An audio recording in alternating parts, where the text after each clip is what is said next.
আসসালামু আলাইকুম এভরিওয়ান। আজকে আপনাদেরকে রান্না করে দেখাবো বিফ পাস্তা। প্রথমে একটি কড়াইয়ে পর্যাপ্ত পরিমাণ তেল দিয়ে নিব।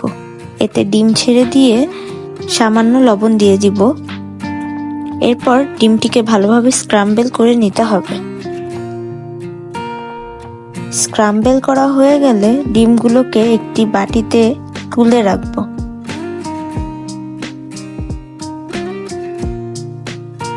এখন একই পাত্রে আরও কিছুটা তেল অ্যাড করে এতে দিয়ে দিচ্ছি ছোট ছোট করে কেটে রাখা গরুর মাংস।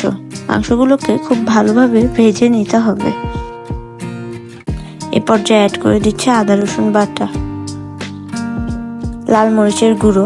সবকিছু খুব ভালোভাবে নেড়েচেড়ে নিতে হবে। এখন অ্যাড করে দিচ্ছি গরম মশলার গুঁড়ো।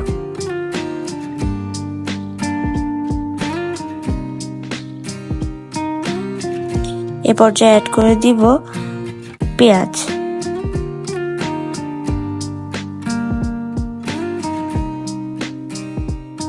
এখন অ্যাড করে দিচ্ছি কুচি করে রাখা কাঁচামরিচ। এখন সবকিছু খুব ভালোভাবে নেড়েচেড়ে নিতে হবে। এ পর্যায়ে অ্যাড করে দিচ্ছি স্বাদমতো লবণ, সয়া সস। মাংসগুলোকে খুব ভালোভাবে নেড়েচেড়ে নিতে হবে। যেহেতু এটি গরুর মাংস, তাই সিদ্ধ হতে একটু সময় লাগবে। এখন অ্যাড করে দিচ্ছি পূর্বে থেকে স্ক্রাম্বল করে রাখা ডিমগুলো। এখন দিয়ে দিব গাজর কুচি। আজকের পাস্তায় বেশি কিছু ব্যবহার না করেও এর স্বাদে কোনো কম্প্রোমাইজ করব না। এখন অ্যাড করে দিচ্ছি পাস্তার পানি। আমি পাস্তা সিদ্ধ করে পানিগুলো রেখে দিয়েছিলাম। নর্মাল কাঁচা পানি ব্যবহার করার চেয়ে এই পানিগুলো ব্যবহার করলে টেস্ট অনেক বেশি বৃদ্ধি পায়। এখন অ্যাড করে দিচ্ছি টমেটো পিউরে।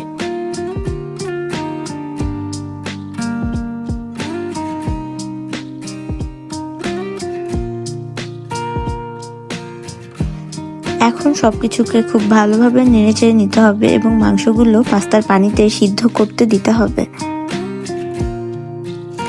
মাংসগুলো সিদ্ধ হয়ে গেলে আমি এখন অ্যাড করে দিব পূর্বে থেকে সিদ্ধ করে রাখা পাস্তাগুলো।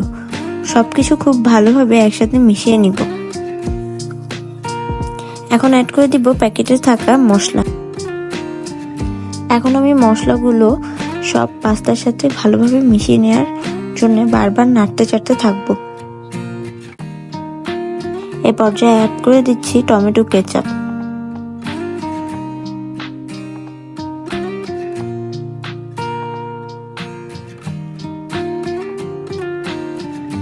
এখন দিয়ে দিচ্ছি সয়া সস। আপনারা হয়তো ভাবতে পারেন কেন দুইবার সয়া সস ইউজ করলাম। আসলে প্রথমবার ইউজ করেছিলাম গরু মাংসের জন্য, এখন ইউজ করলাম পাস্তার জন্য। সবকিছু ক্রমাগত ভালোভাবে নেড়েচেড়ে নিতে হবে। এখন এই পর্যায়ে অ্যাড করে দিব কিছুটা চিলি ফ্লেক্স। এখন অ্যাড করে দিচ্ছি মেয়োনেজ। স্বাদের ব্যালেন্সের জন্য আমি কিছুটা চিনি অ্যাড করে দিব। এতে খুব সুন্দর একটি স্বাদ আসবে। এই তো তৈরি হয়ে গেল খুব মজাদার এবং সহজ ঘরে থাকা উপকরণ দিয়ে বিফ পাস্তা। আপনারা সকলে রেসিপিটি ট্রাই করে দেখবেন এবং আমাকে কমেন্ট বক্সে জানাবেন আপনাদের কেমন লেগেছে।